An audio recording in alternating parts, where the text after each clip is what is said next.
co-supervisors. You might not see it today, but it is essential to improve health. And if you are in the environment, it is essential. So continue to advance science through that research. Remember, when you present in the next 3 days, we are celebrating us, scientists, basic science. So do it with knowing that this is the International Year of Basic Science, and we are celebrating the contribution of the science you are doing to attaining the United Nations Sustainable Development Goals. And I will leave you with this quote: let us create knowledge together that can bring the betterment of all humanities. And we know that we talk about the environment, the animals, ourselves, and the interactions of all. So I would like to acknowledge, of course, the funders that fund the research that I do in Northwest. And I also like to thank the children and the adult participants that are availing themselves voluntarily to answer our research questions, and the students that I supervise and co-supervise, as well as my staff members who are working with me in research. And lastly, I would like to thank you, the students, for your attention, and the faculty. And just mention again that I'm a proud alumnus of this faculty. Thank you very much, Chair. I will take questions.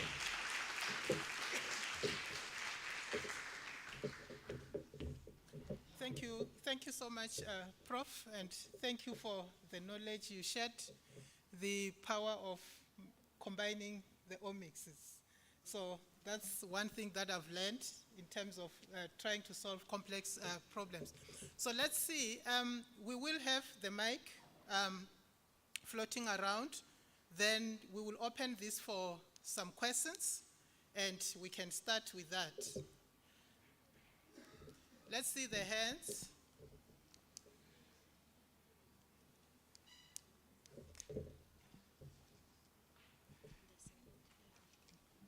Okay, Prof. Sarah, you can get there.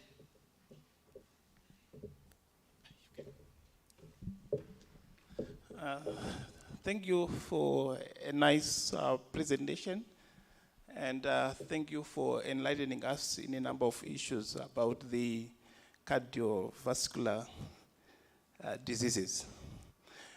Mine, I would like to center it around the issue of sustainable goals, especially goal 3, which your research is linked to, ensuring health, life for all. I want, you discuss quite a number of things around the issue of rural settings versus urban settings in terms of how people are suffering from this type of diseases. And of late, there was, I think during the Comrade Marathon, there were some reported deaths, which I think possibly were linked to cardiovascular diseases. I don't know whether you have heard about that happened in Durban. Maybe you may also comment about that as well in your response. Then, but then you also mentioned the issue of lack of data, the lack of ethnic groups reported information about these cardiovascular diseases. My question is, it centers about, is there a concerted effort taking into account that 2030 is just nearby? Is there a concerted effort to try and ensure that this goal, number 3, the ensuring health, life for all, will be achievable, given some challenges that we do face, some of which you have outlined? You have looked at what's happening in Northwest. You have looked at the state of Africa. Possibly there are also some results about the global world. But looking at these goals, I mean, these sustainable goals that we have set for ourselves, is there a concerted effort? And what more can be done to try and ensure that such goals that has been set will be achievable? Thank you. Thank you very much for the question. I would like to start with the last one. So the situation is, I want to start with the situation in South Africa to start with. And I want to say, first, yes, there are things that can be done. And the first thing is collaboration. The issue now, I'm going to talk about hypertension and cardiovascular disease. Most of the research is centered there. It's in Northwest, it's in Gauteng, and in Western Cape. And when you see it in Limpopo, the main drivers or the people who you will see on the articles as senior authors, they are not researchers from University of Limpopo. They are researchers from those universities. So they are collecting data here. That's one of the articles that I presented, for example, with Radihani. So what should be done is that collaboration actively, not just say we wish we could collaborate. There should be discussions from the university and other universities to work together. I'm just going to refer to Limpopo because it's a big province with a large part in the rural areas. How many of those rural areas are getting research? They are getting screened for hypertension?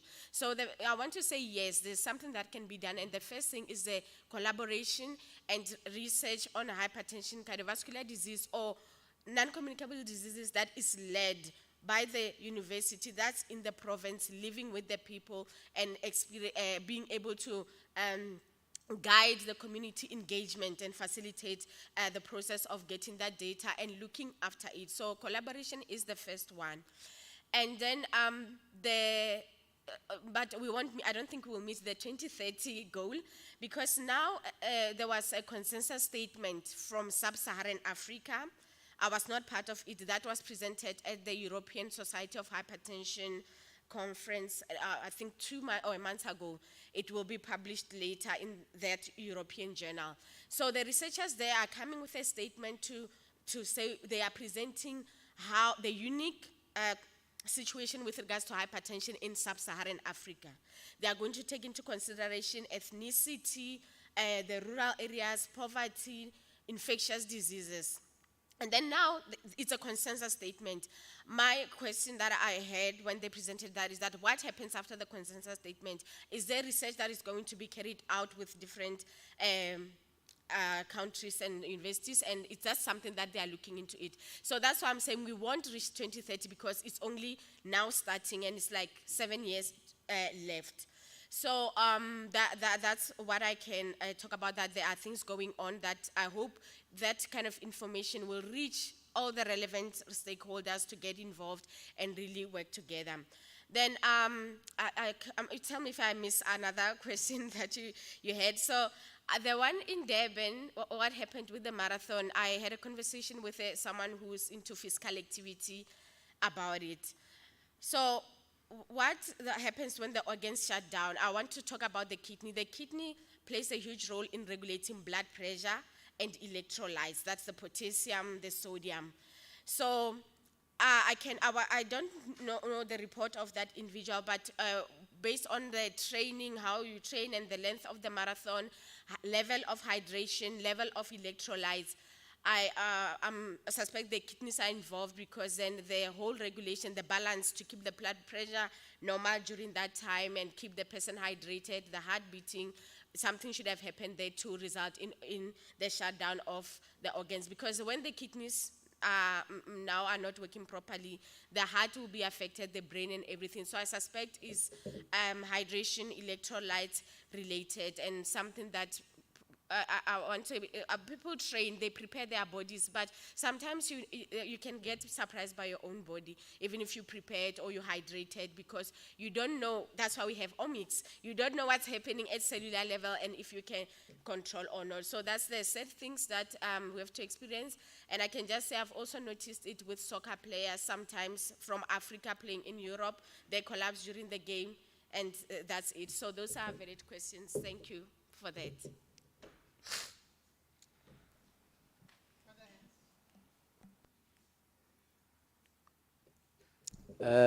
Thanks very much, Prof. Lebo Khavane. My name is Matala and my surname is Mokwele. I'm from Department of Agriculture, Rural Development and Land Affairs. I'm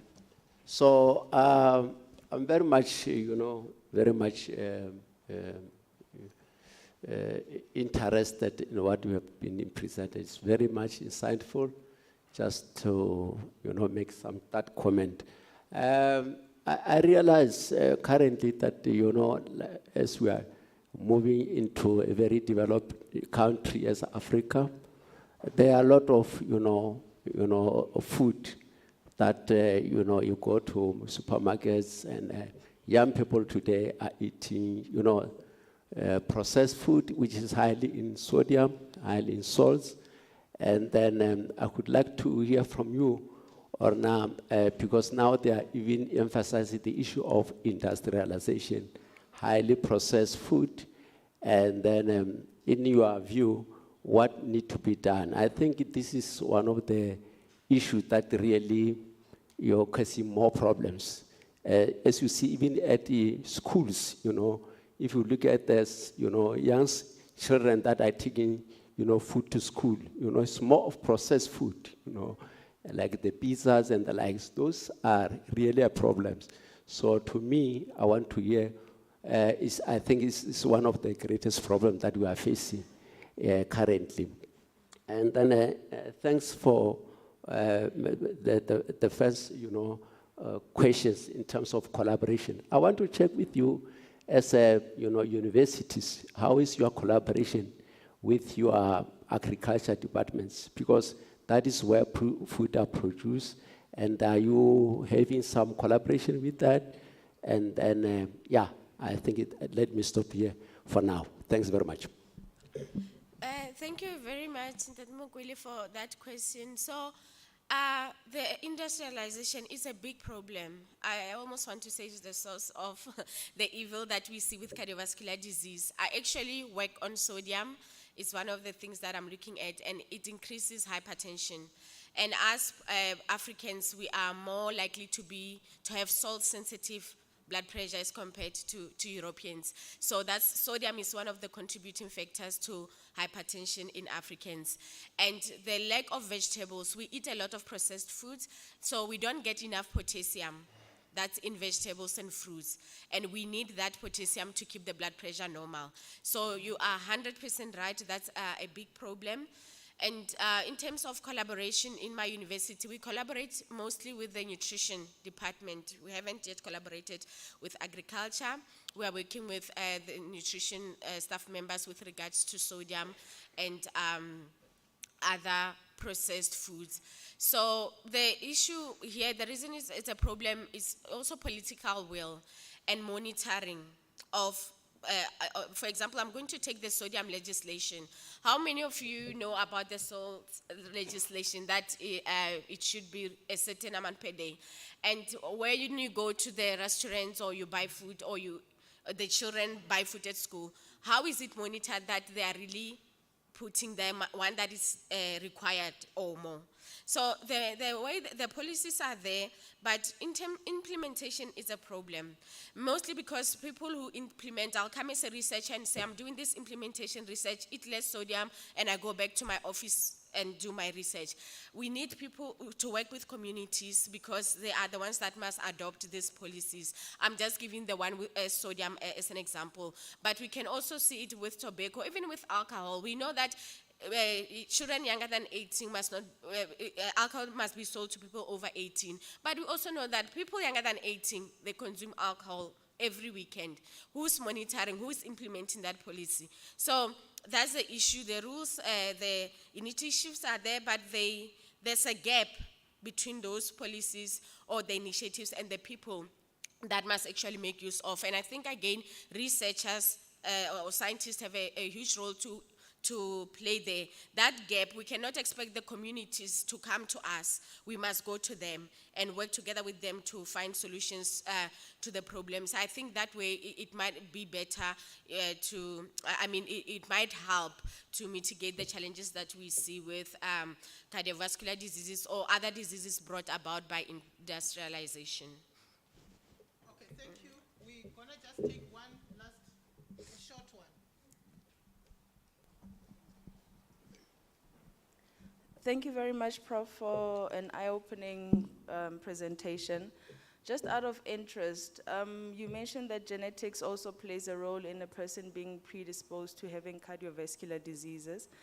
Have you found instances whereby you have non-synonymous mutations that make a person that was previously not predisposed to having this disease, but now because of the non-synonymous mutations, they now become predisposed to having cardiovascular diseases?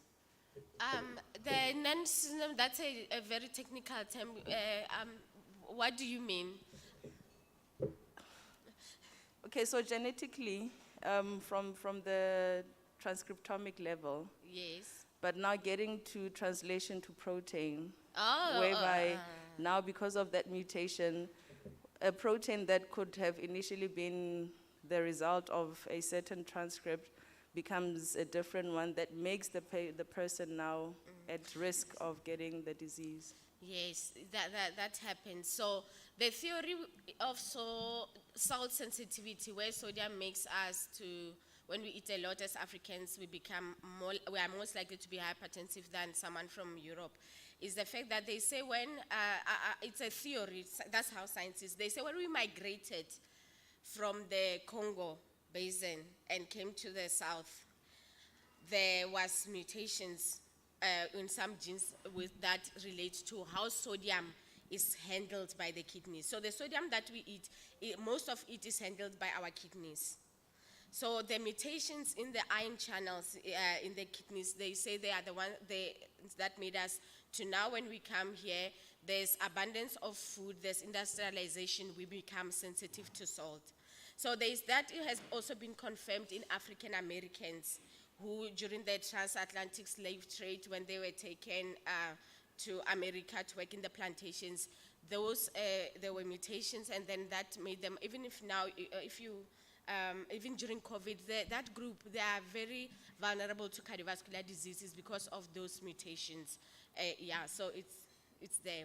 There's a lot of genes, but I haven't done the work myself. It was done in Cape Town where they identified the genes that are mutated and makes us to be salt sensitive.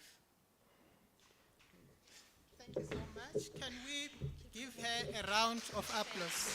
Thank you. Yes. I think for now, I will simply indicate that the Faculty of Science and Agriculture has prepared something in the form of a token of appreciation. So we would like to hand that over to Prof. Khafane Matimane, and I will ask you just to step down there, and then Prof. Mukhanedi will join you, and whoever has to handle that part. Thank you.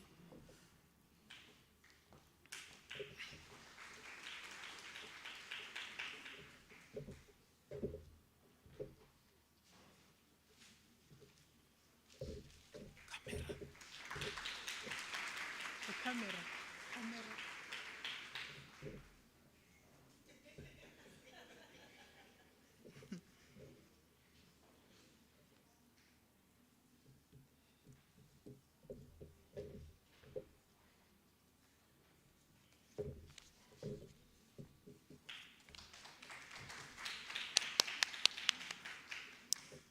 Okay, thank you. We are a bit behind time, and I'm now going to move to the announcements. And I will ask you colleagues to look in your programs.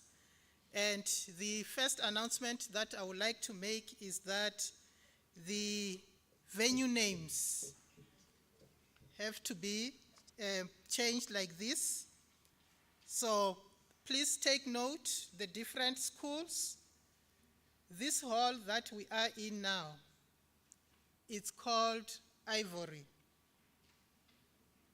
So it means that where we have Limpopo Hall, you have to write Ivory. Then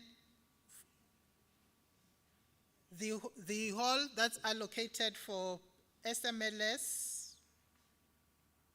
was Ivory, then it has to change to Mujaji.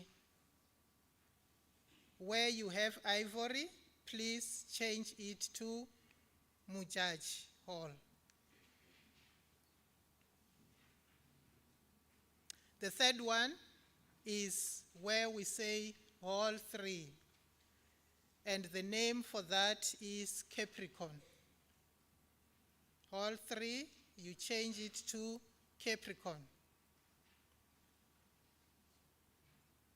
So it's only the change in the names. But those schools, the way they are, nothing changes. So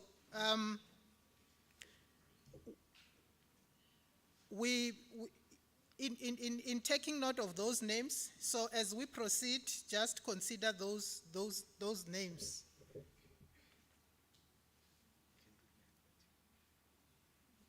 From the National Department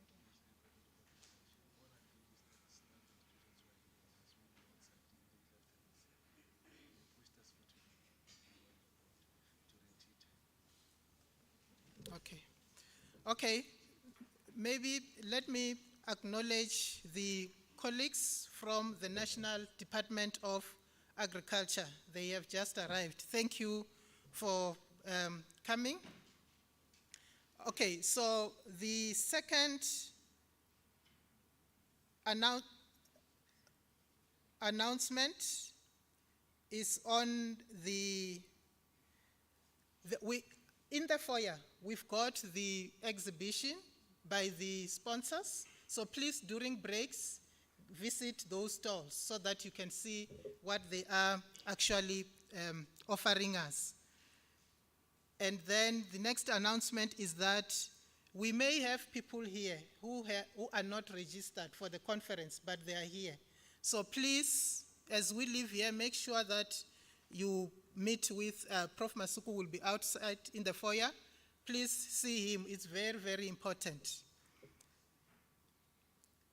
And then the last one is that all the posters should be on the boards here in the foyer, the posters for today. Okay, so I think that's it from my side. So let's move to the different venues. You can see that we're gonna be starting with the plenaries. So it's 10 o'clock now, and I will say that 10:15, let's all make sure that in the different venues, we actually starting. Thank you. Thank you.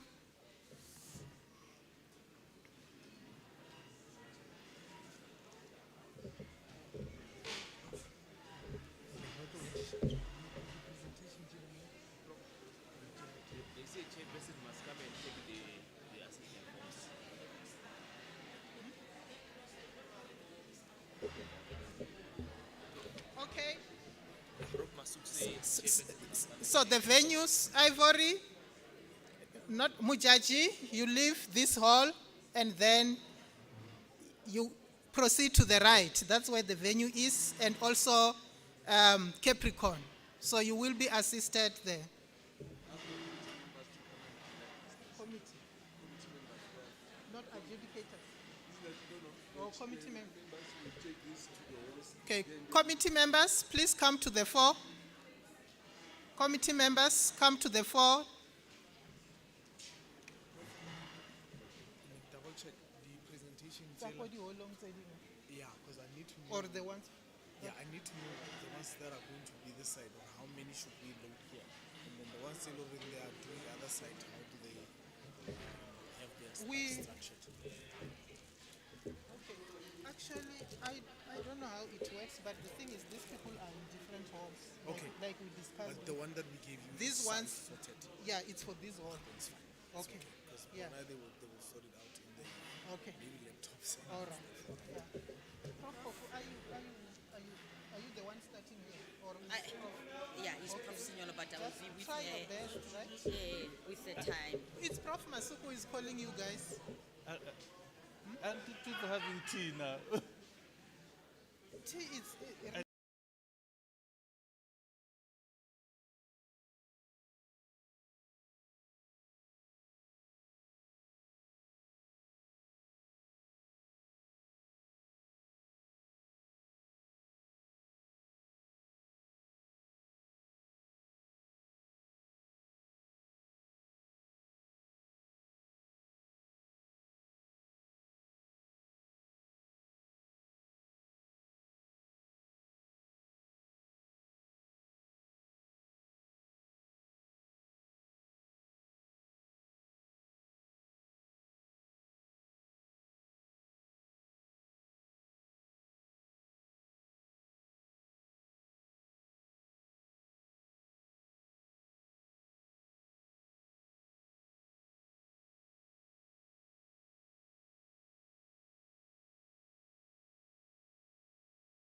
we get to agree, I'm going to speak about a few rules that will assist us in moving smoothly. You will realize that we have already lost some time, but we are planning to manage the remaining time to the best of our ability together. We have about 5 doctoral studies that are going to be presented, 5 master studies, and 1 independent research by one of our staff members.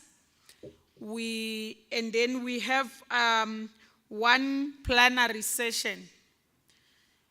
I'm going to, for the doctoral studies and the master studies, the presentation takes about 10 minutes and 5 minutes strictly so for the question.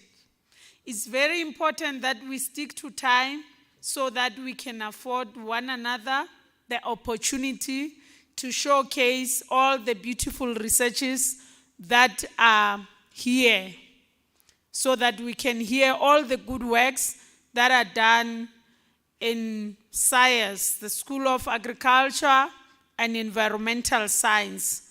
Without any waste of time, I have my assistant's chair on the right here.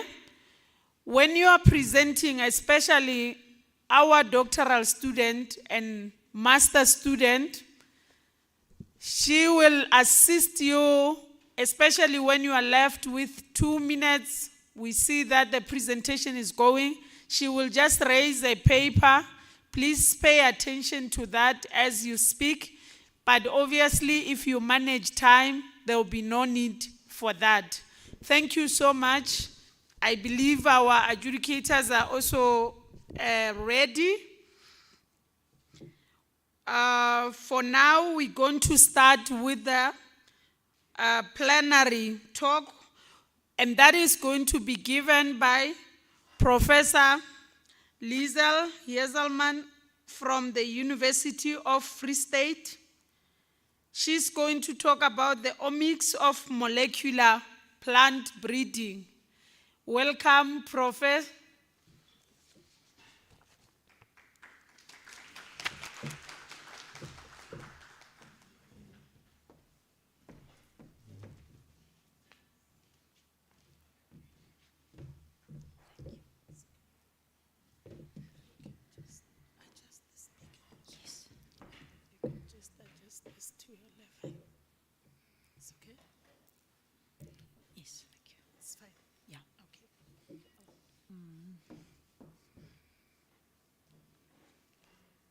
Where's the mouse?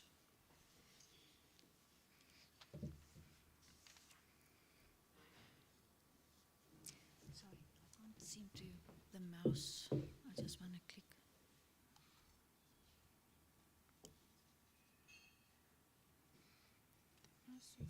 None of it's working. Okay. Hey, most of this people. Let me assist with this. I don't know why. Move it to slideshow.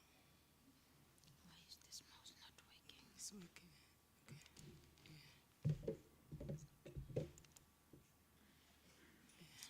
Why is it I there? want to see if it's working. Oh, okay. Okay, you but will. can you move it so we see if Yes. okay, it's you. okay. Yeah. That one they said is not connected. It's not connected because it can't move it. You just have to Okay, so use there's this no one. pointer. No. I just want to use the pointer Okay. if needed. Oh, okay. Good luck.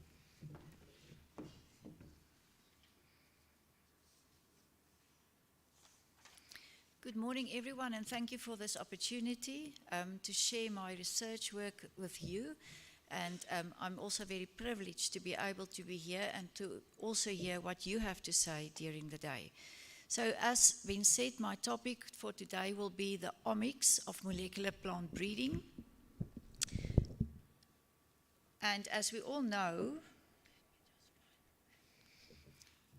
we are all talking about the omics, so you should know about omics. And I found that definition on Wikipedia, but I prefer the second definition there that I found in a book published in Plant Omics that states the term omics depicts completeness. And in the last 2 decades, the term has been suffixed with several biological topics to provide complete information on the subject. And as we already heard from the first speaker, that omics are broadly divided into genomics, proteomics, transcriptomics, and metabolomics. But these past years, you would also find these number of omics, and that's just a few of them. And I'm sure some of you will talk to the different omics today. But for this talk, I'm going to mainly focus on genomics as part of my research, and then also a little bit on proteomics and also transcriptomics. So I'm a molecular plant breeder, so I just want to state from the beginning that plant breeding is an art, but also a science. And I love what I'm doing, so I love the art and the science part of plant breeding. And since the beginning of time, when people started with agriculture, farmers started to select lines or cultivars, so for more than 10,000 years. And usually those selections were made based on phenotypic traits or driven by the need for food security. And then with the rediscovery of Mendel's laws, that started the scientific basis of plant breeding. And then there were 3 major technological innovations that shaped plant breeding. And this I got from an article published this year by Shen et al. And you can see the blue line there represents the growth in the population. And then the orange line represents the increase in yield of wheat. And then we can clearly see that in the beginning, the increase in yield were linked to the first phase in the breeding, and that was when we started with artificial selection. Then came the rediscovery of Mendel's laws, and then with that, we started with pedigree breeding and also the Green Revolution, led by Norman Borlaug. And you can see during that phase, we had started to increase the yield and also the population. Then with the third phase of plant breeding that started with the discovery of the DNA structure, we started to use markers at selection and some molecular markers, and there you can see the big increase in yield in wheat breeding. And then in the last phase is where we are now, is with the omics, and hopefully we will be able to still increase the yield to keep trait with the increase in the world population.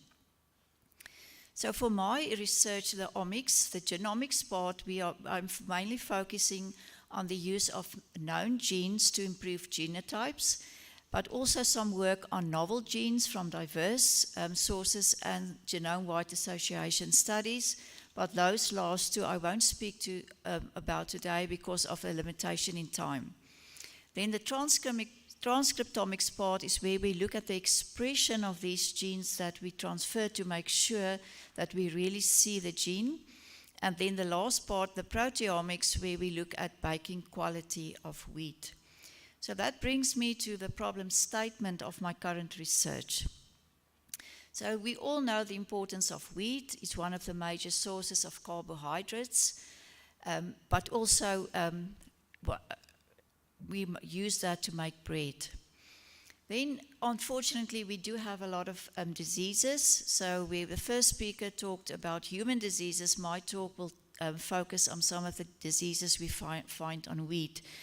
And the major fungal diseases are the 3 rust diseases, the stem, stripe, and leaf rust, and then also Fusarium head blight or scab.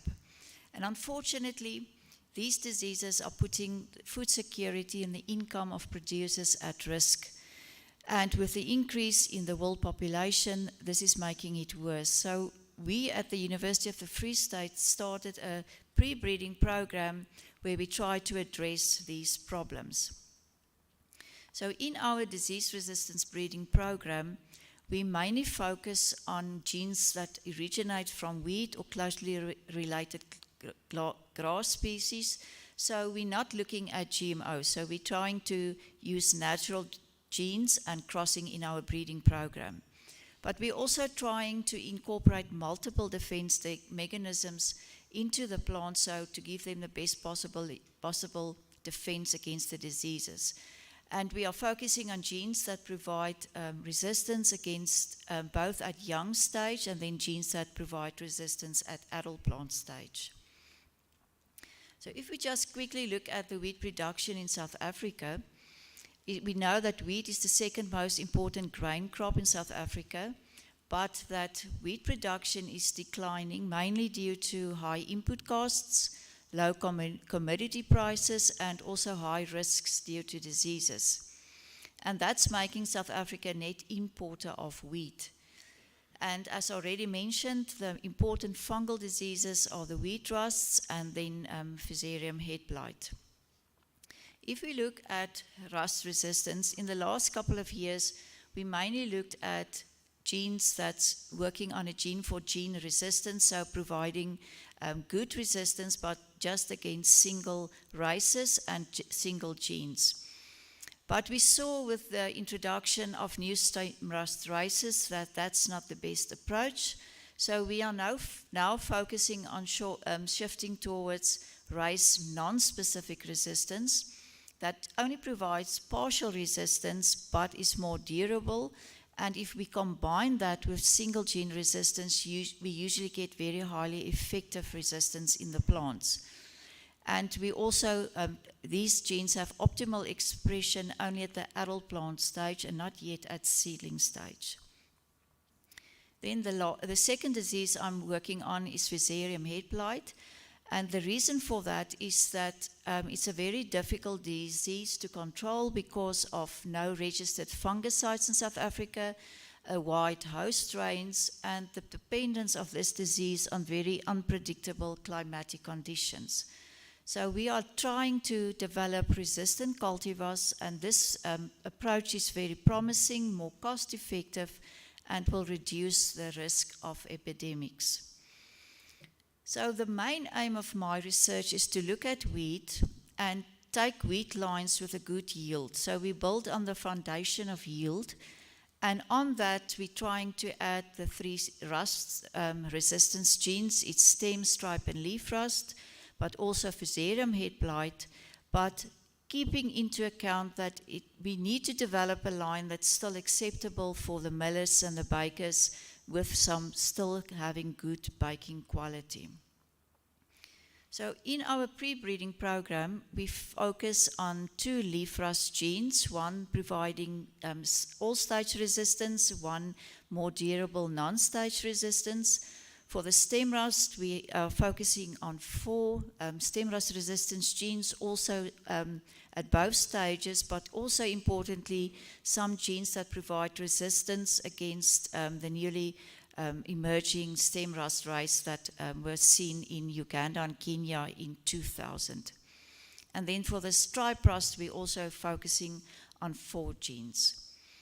Then for the Fusarium head blight, we're looking at 2 types of resistance. Type 1 resistance, that's resistance at the initial against initial infection, and there we're looking at 2 genes or quantitative throat loci. And then also type 2 resistance, where we're looking at the spread of the disease within the spikes, and there we are focusing on 3 different genes. So now we can ask, but where did this research all start? And it mainly started with the genomics using known resistance genes. So the very first project in this type of research was a MSc study by a student, Scott Sydenham, where we identified 4 different parental lines, each of them containing a different rust resistance gene. And then we started making crosses where we crossed 2 of the parents in cross 1 and 2 of the other parents in cross 2. The offspring were then confirmed that it was crosses using markers, And then these offspring were then crossed with each other to develop a double-cross population, which we then use markers to select the lines with the highest number of disease resistance genes, and then we self that and we use those lines in the continuing breeding program. So you will see the similar approach for the other techniques, so I won't go through the whole detail again, just mention how we included the different genes. So this started with the genomics, and based on this data, we were able to identify 2 families, that between the 2 families contained all the genes that we were interested in, and if the gene was absent in the one family, it was present in the other one, and that would enable us, if we cross these 2 families, that we would then be able to transfer all these genes into a single line. But we can't do all of this without confirming this phenotypically, so we did some phenomics work, where we did phenotypic screening using specific rust races, and then you can see for the stripe rust, in family 1 and 2, the difference there is that family 2 contained the stripe rust resistance gene YRSP, and we could see the resistance there compared to the susceptibility in family 1. Then for leaf rust, both of the families contained the leaf rust gene LR19, and both of them showed resistance. And then unfortunately, we found out that the SR26 source for stem rust that we were using were not a peer source, so both these families showed resistance, susceptibility against this disease. Then, as I said, we had to also start looking at introducing genes that would provide resistance against the new stem rust race, UG99. So we took these 2 families that we identified, and each of them we crossed with a different source of stem rust resistance. The one we crossed with a line containing SR39, and the other one with kingbird that's showing good adult plant resistance, and we followed the same breeding scheme to identify the best lines that now also contained UG99 resistance. And this formed part of an MSc study of Margriet van der Linde.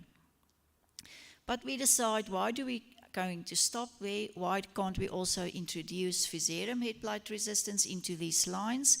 And you can see the picture on the left depicts a susceptible line, while the picture on the right shows a resistant line, and that's what we were aiming for.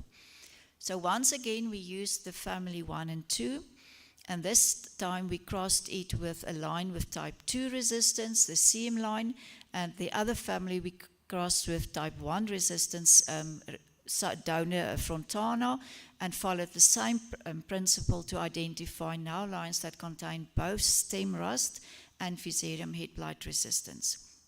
And this formed the part of the MSc studies of Catleo, Sonoko, and Ansari Maria. Then we also said, but we are working with Fusarium head blight donor lines that's very foreign and not true to South African conditions. So we used the South African line crocodile, and when we introduced the Fusarium head blight resistance crossing with the CM line, but then we followed a back crossing program to get the crocodile background again back into this line with only the resistance gene to make sure that we have a line that's adaptable to South African conditions. And throughout this, we use markers to select for the resistance gene, but also markers to select for the crocodile background to make sure that we have the best line possible. And this formed part of the PhD study of Scott Sydenham. Then we decided we're going to then, based on the back-crossing lines and the previous lines, continue with combining rust and FHB resistance. So we used these lines that were derived from crocodile, and we did some marker screening, and we did genotyping in some of the different back-crossing lines, and we identified the 26 best lines. And on these lines, we then screened 6 markers linked to the Fusarium head blight resistance, but also markers that's linked to protein quality traits. And based on this, we identified the 2 best lines. Both of them were back-cross-free populations, and they tested then positive for the 3 Fusarium head blight genes, but also for markers linked to good quality protein quality traits. And these lines were then used in our next breeding scheme that's a little bit more comprehensive and formed part of the PhD study of Ansu Maria as well as her postdoc work, where we used the previously identified rust-resistant lines and the Fusarium head blight lines, and then we followed different breeding possibilities by crossing, selfing, double crossing, also developing double haploid lines to get these genes into an homozygous state, and also back crossing again to crocodile to get the crocodile background back. And that helped us to develop a back cross as well as a combined Fusarium and rust resistant populations that we then also could take further in our breeding program. And we also started to do some proteomics work where we did size exclusion, HPLC, to look at the protein quality and the baking quality of these developed lines.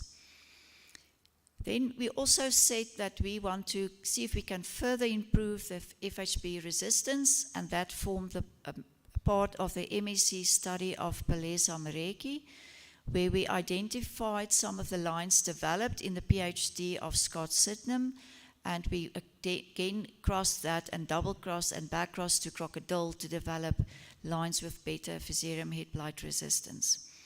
And all of this then came together in the current and future breeding scheme that we are currently using. And here we are combining genomics, proteomics, and transcriptomics as part of the MSc study of Karabo Kiba, as well as the research done by Ansari Maria. So on the left were 3 of the best rust-resistant lines that we identified, and these lines we developed into double haploid lines to ensure that we have all the traits in a homozygous state and to be able to transfer that into the next lines that we use in our breeding. And on the right is the 2 FHB lines that we identified with the best resistance. These lines were then self-pollinated. We are doing size exclusion, HPLC, to look at the proteins, but we are also doing some quantitative PCR work to see if the lines that's showing high resistance is also showing low levels of expression of the disease, and that's why we doing the qPCR, and then we are going to cross these lines and then develop them and follow the traits again with markers confirming the protein quality. So what are some of the techniques that we use throughout our breeding program? As already mentioned, we can't do this without phenotypic screening, so we need to look at the phenomics to see that we do have resistant lines present. Then for the genomics part, we're doing the marker-assisted selection, where in the first population, the double cross one, with the markers, we could see that most of the lines contained 3 or 4 markers, but we were able to identify 7 or 21 lines that contained 7 of the markers that we're interested in, and 3 lines that contained 8 of the markers. In a follow-up population, we saw the similar trend with most lines containing 3 or 4 markers, but we did identify 2 lines that contained 9 of the markers or the genes that we were working with. And then this is just a summary of the best lines that we identified, and you can see some of them containing 9 markers, some 8, and between these lines, we will then, if we cross these lines again, incorporate the most number of genes. So that's the advantage of using markers throughout your breeding program. But we also wanted to confirm that what we see is also being expressed. So what we did is we did some phenotypic evaluation using specific races of the diseases, and we looked then at qPCR, where we measured the fungal biomass expression in these lines, where we looked at the beta-tubulin gene compared to the TEF gene in wheat, that was our household or reference gene. And then we also did the marker work on these lines to see which lines contained which markers. So if we can summarize just for, say, leaf rust, and we look at the line CS that contains the LR19 leaf rust resistant gene, so genotypically, we could see that the marker was present. When we did the phenotypic work, we could also see that this line showed good resistance against leaf rust. And when we did our qPCR, you can see the green arrow there indicates a very low expression of the fungus in the plant, so indicating resistance against the disease. In contrast, one of our control lines, Blade, did not contain any leaf rust resistance genes. You can see the susceptible phenotype and also the high levels of expression of the pathogen within the plant, confirming that, so the proteomics, or the transcriptomics, the genomics, and this confirmed what we were doing here, and the phenomics. So we also then looked at different lines containing different combinations of the genes, and if we once again focus on lines containing LR19, you can see that all the lines where this gene was present, and this is a single gene that's working on the gene-for-gene basis, all these lines showed very low expression of the pathogen in the plant. Adult plant resistance is a little bit more difficult to measure because it's only partial resistance, and here we look at the LR34 gene. And you can see in Kariga, our parental line that contained this gene, the expression was a little bit higher, but in lines where we had a combination of LR19 and LR34, we had very low levels of expression of the pathogen in the plant. Then we saw the similar results when we looked at Fusarium head blight resistance, where we looked at the expression of the beta-tubulin gene in blue compared to the FHB infection, and you can see there was a good correlation. If the infection was high, we also detected high levels of the beta-tubulin gene. And unfortunately, we also tested for the expression of the TRI5 gene that's looking at the mycotoxin production. And this gene wasn't expressed very good, so we couldn't do any correlations with that. And we did this both for spray inoculation and then also point inoculation, and we saw similar trends for that. Then we can't do this without looking at the bread making quality. So we looked at this and we identified the best lines, and we screened these lines with markers linked to good quality traits. And we saw that the rust lines contained those genes that's associated with good bread and dough making qualities. The same genes were found in the FHB, but there we also find the DX2 and DI2 genes that's linked to weaker dough strength. We also took our lines to the field to confirm that we were seeing, and unfortunately this is not one of my field trials. We don't have this capacity, but we did do the work, and this is, for example, for stem rust, that lines that contained a high number of stem rust resistance genes showed high levels of resistance, especially if they contained the SR2 gene in combination with other genes. And then the genes that did not contain any of the stem rust genes were moderately to highly susceptible in the field, confirming that the markers were transferred and that the genes were transferred and our markers were good to be linked to that.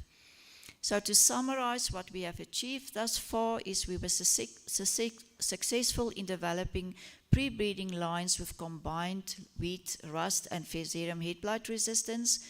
We could implement marker-assisted selection. We implemented real-time qPCR to evaluate these lines. We were able to develop double haploid lines, and we were also then able to develop a number of valuable pre-breeding lines that will be made available to the breeding industry to incorporate into their breeding programs. So we identified these 3 rust-resistant lines containing most of the genes we are working with, and the 2 FHB lines, and also that these lines contain good bread-making qualities. So what do we still need to do? Research never ends. So we would like to take these lines and also add LR19 and SR26. Although we started with these genes somewhere in the breeding program, these genes were lost, so we want to incorporate those into our breeding program as well. Then we want to add additional stripe rust resistance genes into these lines. And then finally, once we have these lines and we can produce enough seed, we want to take this to the field to look for agronomic adaptation of these lines, and then also have enough seed to do milling and baking quality tests on these lines. So I would like to acknowledge the people who provided funding during this project, and it is still ongoing. I would also like to acknowledge all the students who worked on these projects throughout the years. And then I want to leave you with this question. Who do you think is winning this race based on the work that I presented here and work that other people is doing? Do you think we as plant breeders are winning the race for the wheat plant, or is the pathogen still ahead in this race? So I thank you very much.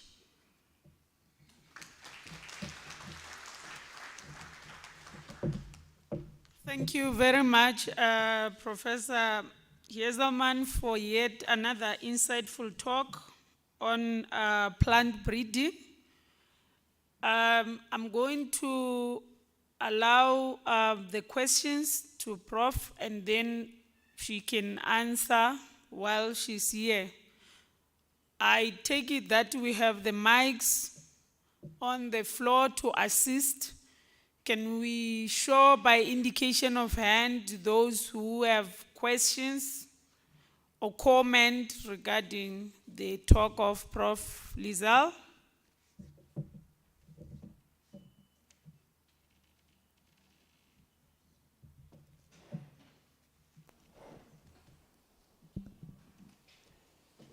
Thank you very much, Professor, for the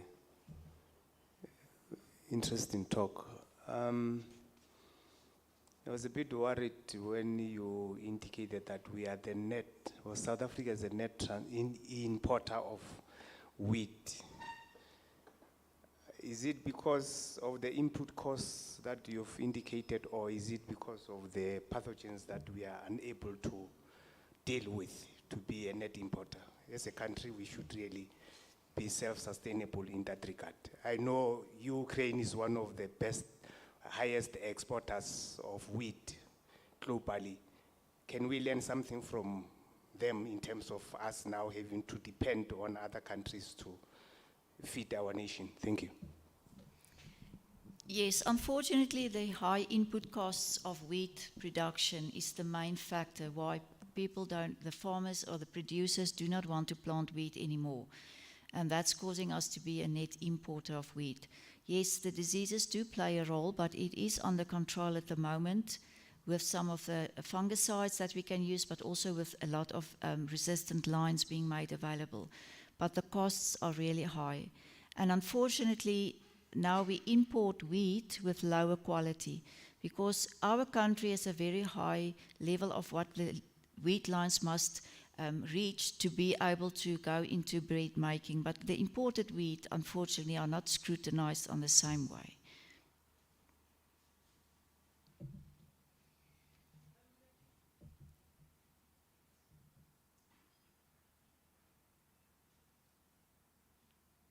Thank you very much, Prof, for such an interesting presentation. I don't know if I missed it. Have you been able to evaluate throughout the pre-breeding phases how the new lines perform with regards to yield?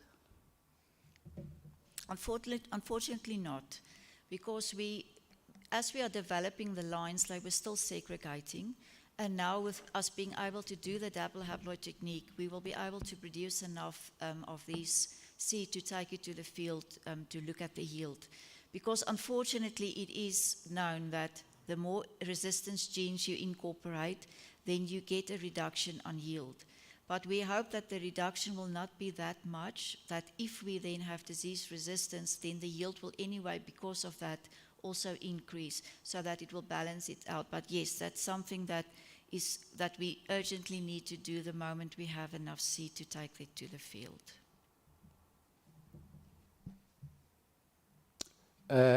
Thanks very much, Prof, for insightful presentation, as alluded for some of our colleagues. Yeah, my interest just to say because I've realized that we don't have capacity in terms of, evaluating this as a field work. So how is your working relations with ARC? Because I know Bethlehem is doing a lot of work in terms of these small grains. Are you working together on that? Because some of this, work that you are doing as a university, you might find that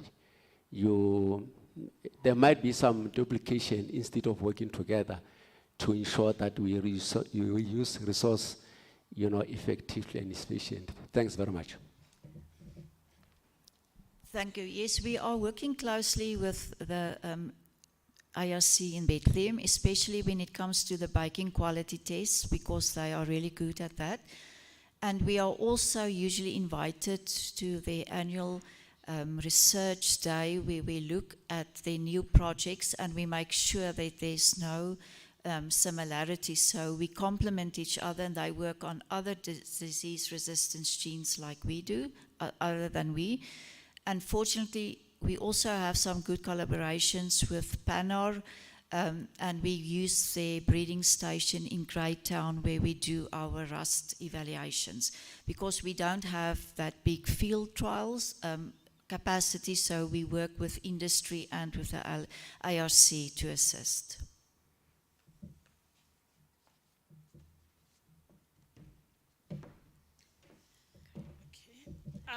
Thank you very much for the discussion. Do we still have further discussion?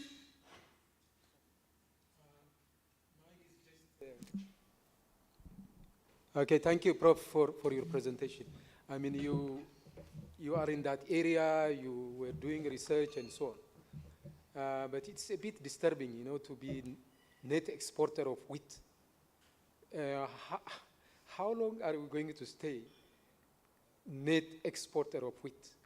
When do you think that will become net exporter instead of net importer of wheat from your experience?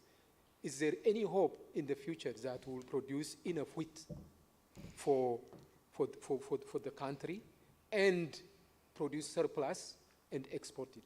Thank you very much. Yes, I don't see that happening soon, because unfortunately, as in any country, money talks. And if the producer can't make money, he's not going to plant wheat, rather plant maize or sunflower. So we will need to take this to government with serious discussion on how to support our producers better, so that they can produce more and also make a living from that. Okay. Sorry, Chairperson. Okay, go ahead. Just the last one. You decided to select some of the genes for the resistance. I'm interested to know what was the approach on selecting the genes. Okay, so first of all, we looked at genes that was durable, like SR2, that's been durable for more than 50 years, and that's seldom that the gene lasts that long.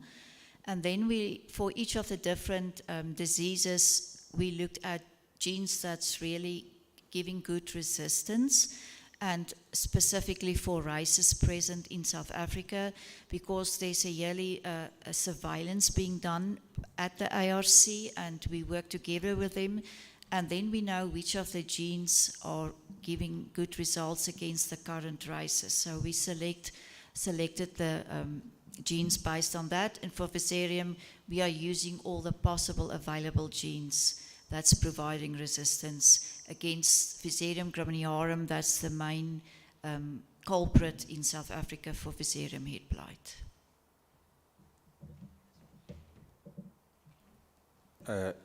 Good morning, Bolago Matlodi from Agriculture in Pretoria. Just to check something on you with regard to this research on wheat into plant breeding. So you already maybe arrived into selection of those varieties, maybe from baking. You talked about baking and two things. So how long have you been doing this study to say whatever findings or maybe decision that you are coming up with, it will maybe serve the purpose, so like as we have been saying. You talked about your future prospects on the study, and then of which I can see that whatever you want to do in future will serve into some of the things. But the decision that was taken with regard to your findings into currently, the number of years that you have been in the study doing the the breeding, are you really sure that that will serve into maybe the aim of the study? I just want to check how long have you been in this study? Because for us to be able to say this is what we achieved with the study, I think it should be repeated into several times and be sure about what we are really concluding on. Okay, the first the crosses of Scott Sydenham MEC started in 2007. So unfortunately, breeding is not always that quick because we are limited to the number of breeding cycles that we can do per year. But Anne-Sophie Marie is now starting a fast breeding as well. And some of these lines have been made available already to some of the breeding companies. And we hope that the newest lines that we now, the study of Karabu, we should see good results by the end of this year. And then some of those seeds will also be made available to the breeding companies, because remember, we can only do pre-breeding at the university, so then they can take the lines further in their breeding programs and release those lines as cultivars. So unfortunately, breeding, I'm just lucky I'm not breeding trees, because then I would have died and retired before this third cycle, and we're already at the cycle 10. So yes. Okay. Thank you very much, Professor Hazelman. We can continue the discussion during lunch and even beyond, as we were encouraged that collaboration is more important. Can we give Prof another round of applause? Okay, during this session, we were having also colleagues from the School of Molecular and Life Sciences. However, they need to proceed to the Mujaji Hall, so that's where the other presentations will be taking place in parallel sessions. And the one in the School of Agriculture and Environmental Sciences, we will remain in this hall. Can we just maybe give them 2 to 3 minutes to move so that we don't disrupt our speakers? Thank you.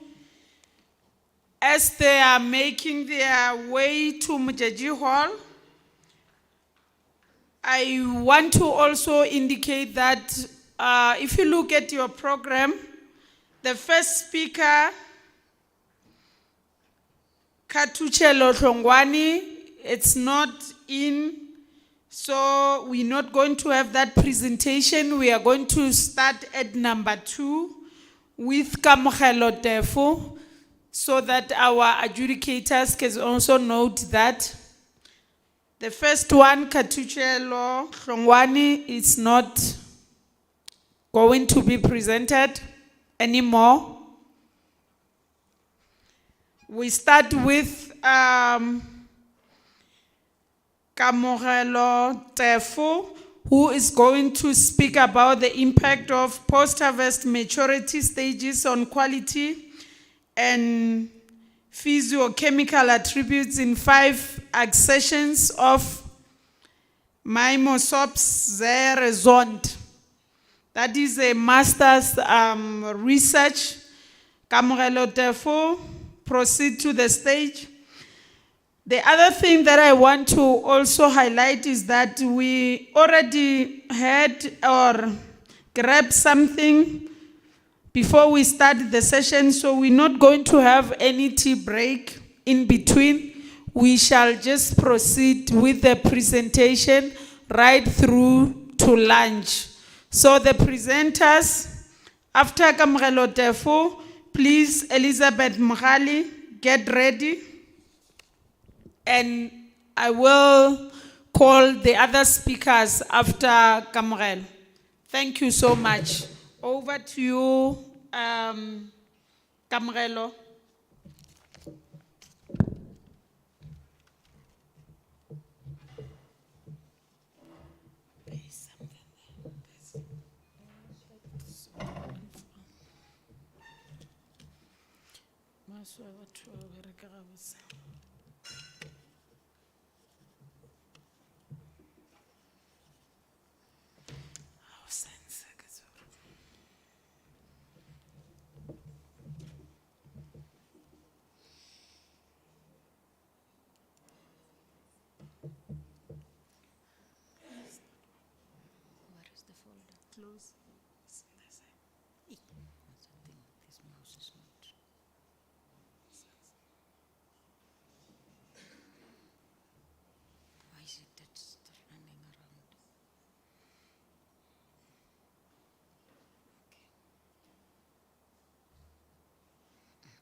Patience, you know, technology, they say it's good whilst it works. Yeah.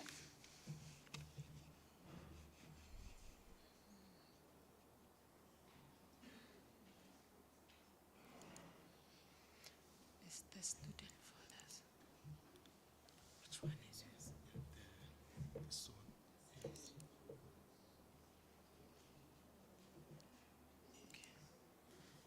There we go.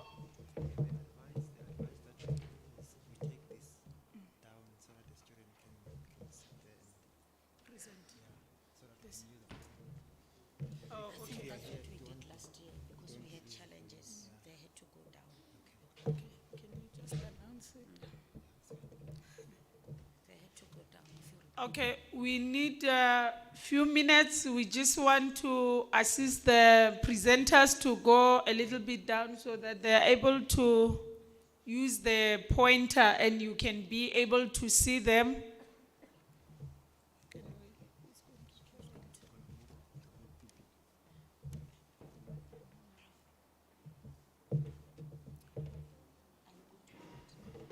because you need to take this down.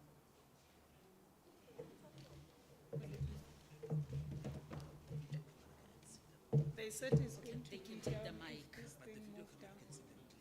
Okay, so maybe they can just take the mic and go down. Even if they're here. Yes. I think the major challenge is that it's opposite them. And that's where they must be pointing. On their Can they just use the laptop? Can they use the laptop?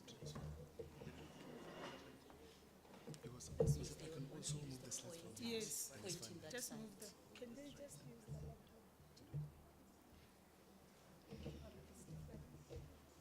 Either one of us must stand here and then they take the mic and sit there. And then next slide I will have to punch just like that.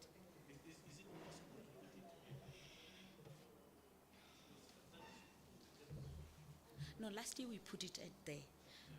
Last year, in fact, they took the mic and then they stand there. So we were doing the changing of the slides only.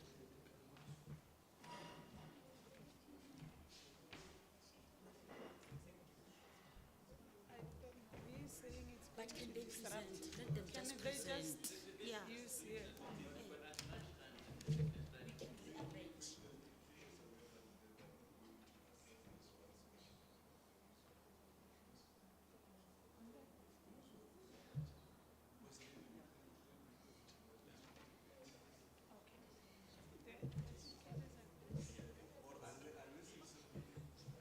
That's what I was saying. They stand there, they take the mic, somebody just changes slides for them. Then they are added. Yes. Yes.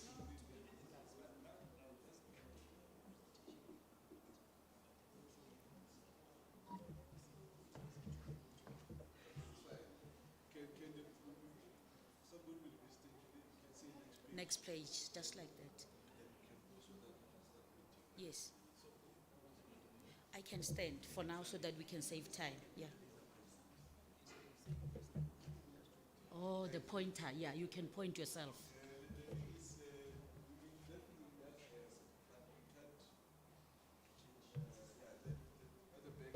But as he's saying, I agree. This is the thing that the person can, but there's no way. Oh, you can feed there. It can fit.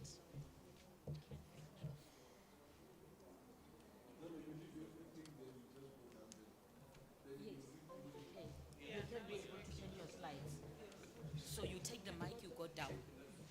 Move a mic, another mic, the one who will check the question.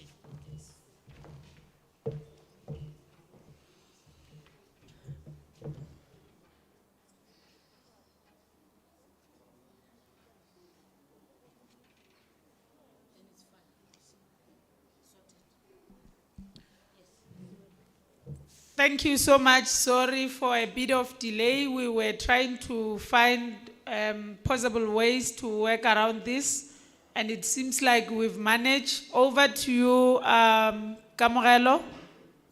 Good morning, everyone. Can I start? Yes. Okay. Thank you. I'm Kamogelo Polentefu. I'll be presenting my research project entitled The Impact of Post-Harvest Maturity Stage on Quality and Physicochemical Attributes in 5 Association of Mimosupsiheri Sont. Moving to the background. Mimosupsiheri is an indigenous fruit to Southern Africa, which is consumed as a healthy snack. However, the Mimosupsiheri fruits are rich in vitamin C. Therefore, different associations of Mimosupsiheri differ in respect of shape, color, texture, flavor, and aroma of the fruits. However, fruit maturity stage affect post-harvest quality and physicochemical attributes. Moving to the problem statement. The World Health Organization has recommended the consumption of indigenous vegetables worldwide due to the profound nutrients. In fact, they are vital for enhancing the food diversification. At current 21 indigenous species of leafy vegetables have been added into the food database in South Africa. Therefore, indigenous information regarding the fruit maturity stage is still, for optimal quality and handling of the fruit, is still limited. Moving further, before the inclusion of this indigenous fruit into the food database, maturity stage should be optimized to achieve the best ready-to-eat stage. However, information of post-harvest maturity stages in 5 associations of Mimosupsiheri is still not known, which is important for promoting this indigenous fruit into the food fortification programs.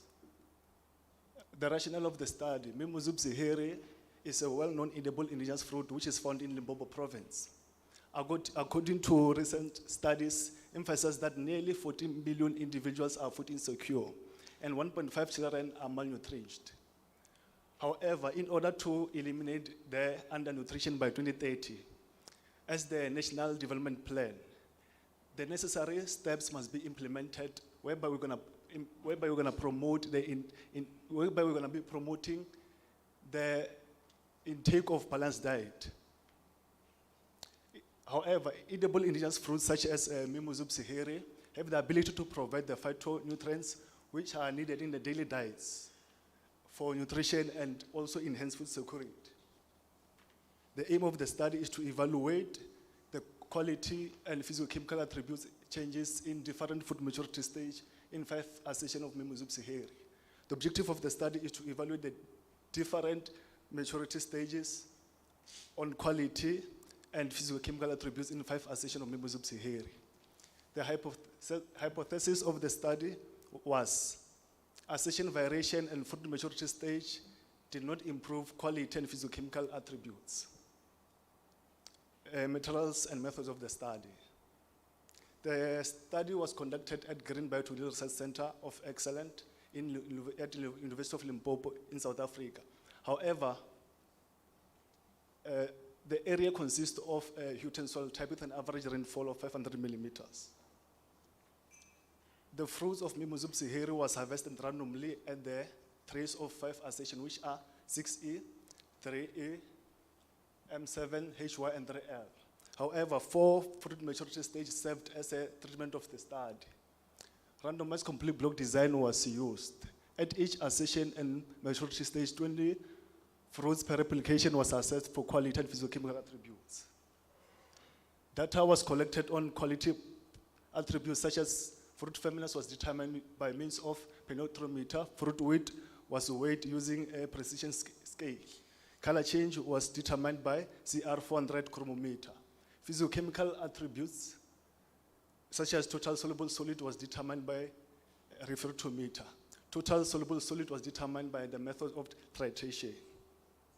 Data was subjected to analysis of variancy by statistics, vision 10.0. Mean separation was done by LSDD at the probability level of 5%. The result and discussion of the study. The figure 1 display the photo shoot of different fruit maturity stage, whereby T1 is a green fruits at an unripened stage. T2 is a light green fruits at a quarter ripened stage. T3 is a breaker fruits at a half ripened stage. T4 is a dark yellow fruits at a full ripened stage. Moving to figure 2, it illustrates a graph of fruit weight of different fruit maturity stages in 5 accessions. As you can see on the graph that there was no significant variation from T1 to T2 and also from T3 to T4. However, it is given that the fruit weight enhanced from T1 to T4 as the result of cell expansion and cell division, which was also similar to a study conducted by Ndo et al. 2019. Moving to figure 3, which also illustrates a graph of color change of different fruit maturity stage in 5 accessions. However, here it shows that from the graphs that there were different letters which indicate that there were highly significant variations amongst the fruit maturity stages. However, the color coordinates B value is associated with change of from green to yellow during the ripening process, which was also familiar to a study which was conducted by Mukatini et al. 2016. The figure 4 illustrates a graph of fruit firmness of different fruit maturity stages in 5 accessions of Mimosum sihiri. The fruit firmness here on the graph shows highly significant variations. As you can see, different letters on the bars of the graph. However, the decrease of fruit firmness from T1 to T4 are the result of the ripening process of the fruit. At T1 here, the fruit were hard and green, which resulted in a high fruit firmness. On T4, the fruit firmness was low as a result of fruit reached the end process of the ripening, which would happen to all of the accessions. Moving to figure 5, illustrate a graph of total soluble solid in different fruit maturity stage of 5 accessions. Also here it indicates that there were highly significant variations, which also from T1 the total soluble solid was lower as the result of the presence of starch. As the fruit reached the maturity level, as the fruit reached the ripening process, the total soluble increased, where there was the presence of sugar. Moving to figure 6, also illustrate a graph of total acidity of different fruit maturity stage in 5 accessions. From T1, it shows that it was high in acidity, which is also acidic of organic, which serves to protect the fruits against the predators. However, it also indicates significant variations amongst the fruit maturity stages. 2 minutes left. Take-home message is that this study elaborated and confirmed that different fruit maturity stages had significant effect on quality and physiochemical attributes. In addition, fruit weight, color change, and total soluble salt was increased, and fruit firmness and total acidity was decreased. However, I reject null hypothesis. Lastly, it is vital to promote the cultivation and marketing of fruit, of Mimosupsiheri fruits, both as fresh fruit and dried powder for food fortification. Work in progress, the primary and secondary metabolized compositions. I acknowledge the following: University of Limpopo and Department of Science and Innovation. Thank you.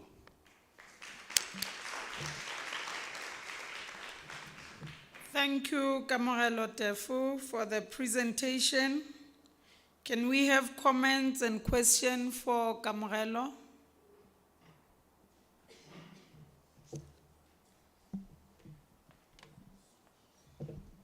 So, thanks, Kamogelo, for your insightful presentations. So, tell me, these fruit are wild, yeah? And they are still growing in the, most of them, they are still in the wild. And then in your conclusion, you say you want people to plant or cultivate and market them. So do you see that happening? Or is there maybe a reference where you can show people are starting to grow this, if there is such? Thanks very much. Thank you for the question. The cultivation of Mimosupsiheri, I see it happening most in our rural areas, but it's based on the subsistence farming, not commercial. So it's there, they're growing it, people. Thank you. Okay, thank you. Thank you very much, Ntoka Moelo. Let me say I've been a student at the same university, I think, for more than 20 years ago. I did master's in industrial science there. And then we have been